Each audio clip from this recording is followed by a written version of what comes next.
அனைத்து தரப்பு முக்கியமாக அரசு ஊழியர்கள் அவங்க கொரோனா காலத்தில் நிறுத்தி வைக்கப்பட்டிருந்த விடுப்பை ஈட்டு அது திரும்ப கொடுக்கறதா சொல்றாங்க. ஏர்ன் லீவுக்கான காம்பன்சேஷன் அது அது அரசு ஊழியர்கள் ரொம்ப அதிருப்தியில் இருக்காங்க.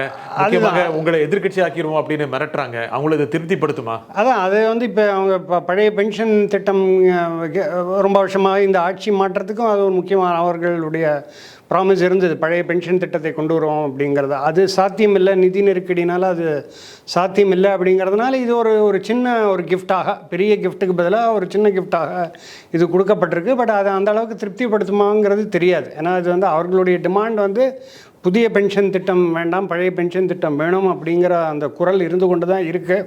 ஏன்னா அது ஒரு பெரிய செக்மெண்ட். அதாவது தேர்தல் அரசியல் பொறுத்தளவில் அரசாங்க ஊழியர்கள் இல்லை அவர்களுடைய குடும்பங்கள், அவர்களுடைய உறவினர், சுற்றத்தார் அப்படின்னு பார்க்கும்போது ஒரு மிகப்பெரிய செக்மெண்ட். அதனால் எந்த ஒரு அரசாங்கமும் ஒரு ஒரு ஒரு அந்த அவங்கள அதிருப்திக்குள்ளாக்க மாட்டார்கள் அப்படிங்கிறது கடந்த காலங்களில் பார்த்தோம்.